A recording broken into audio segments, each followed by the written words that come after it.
Hello dear students, welcome again to our YouTube channel Rams Academy.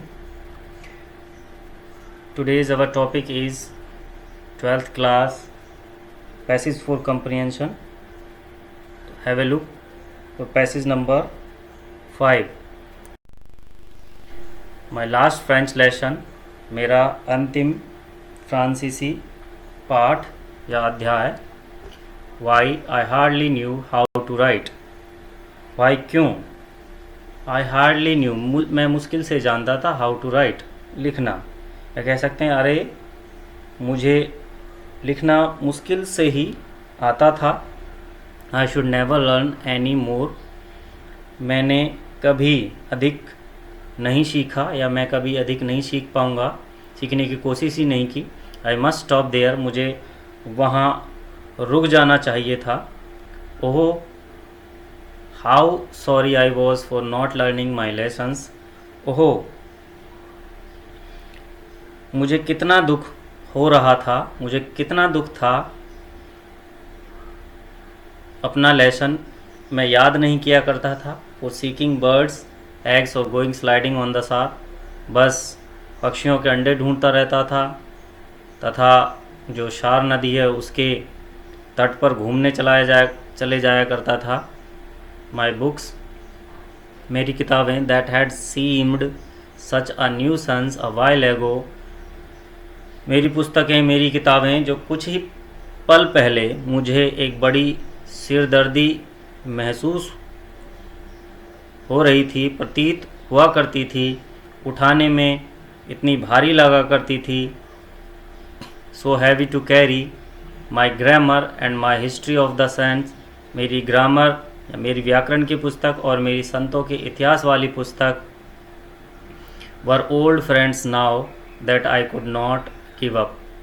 Were old friends, अब वो मेरी पुरानी मित्र थी, मित्र लगने लगी जिन्हें मैं छोड़ नहीं सकता था.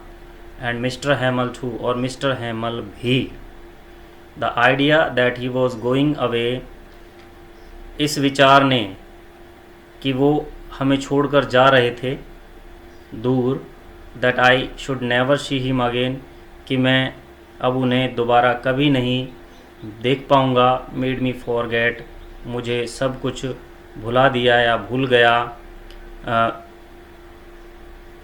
About his ruler and about how cranky he was, उनके जो डंडा था उसके बारे में और उनका कितना बुरा स्वभाव था उसके बारे में. तो आपको समझ में आ गया होगा ये पैसेज. क्वेश्चन देखते हैं इसका पहला. From which chapter have these lines been taken, कौन से अध्याय से ये पंक्तियाँ ली गई हैं.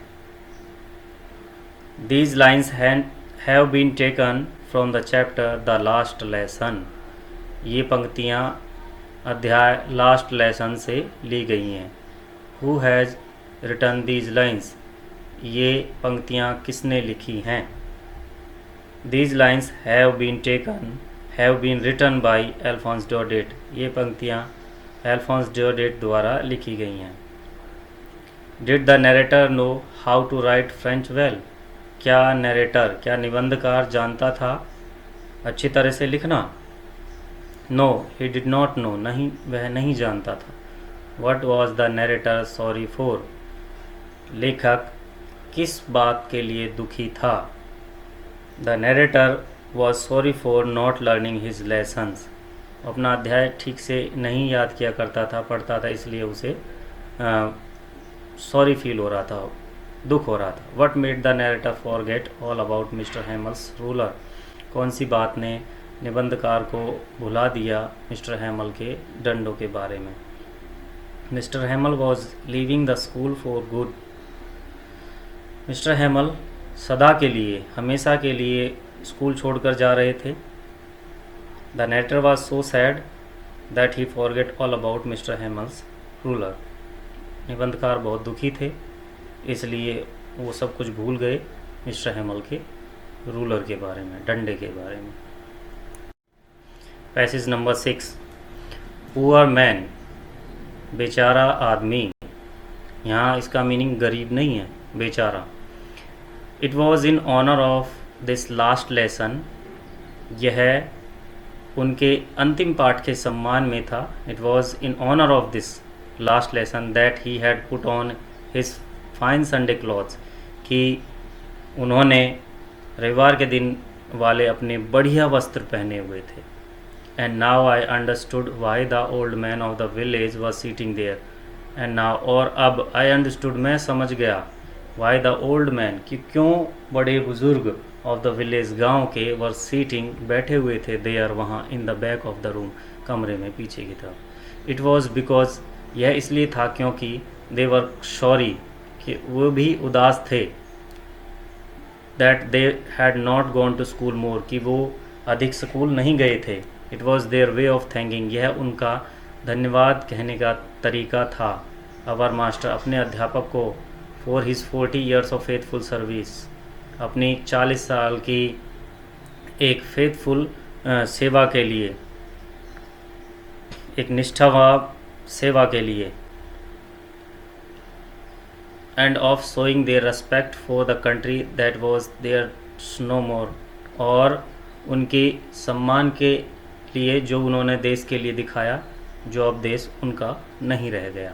यानी कि ऐसे टीचर को वो सम्मान देने के लिए आए थे कि जिन्होंने हमारे देश को, उनके देश को बहुत ही सम्मानपूर्वक, निष्ठावान 40 साल की सर्विस दी, और अब उनका तबादला हो गया, तो अब ये वो देश उनका नहीं रह गया, क्योंकि अगले दिन उन्हें जाना था। Who do the words poor man refer to, who do the poor mans refer to, poor man किसके लिए यहाँ पर, यानी कि बेचारा आदमी शब्द किसके लिए यहाँ पर प्रयुक्त किया गया है। They refer to mister Hemal, ये शब्द मिस्टर हेमल के लिए प्रयुक्त किए गए, इस्तेमाल किए गए। Why was the in fine Sunday clothes, why was he in fine Sunday clothes, वह इतवार के दिन वाले कपड़ों, अच्छे कपड़ों में क्यों था। बिकॉज ही वॉन्टेड टू पे honour to his last lesson, क्योंकि वह अपने अंतिम अध्याय को सम्मान देना चाहता। Where were the old of the village seating, they were seating in the back of the room, वे कमरे में पीछे की तरफ बैठे हुए थे। What were the old man of the village sorry about, बूढ़े बुजुर्ग आदमी किस बात के लिए दुखी थे।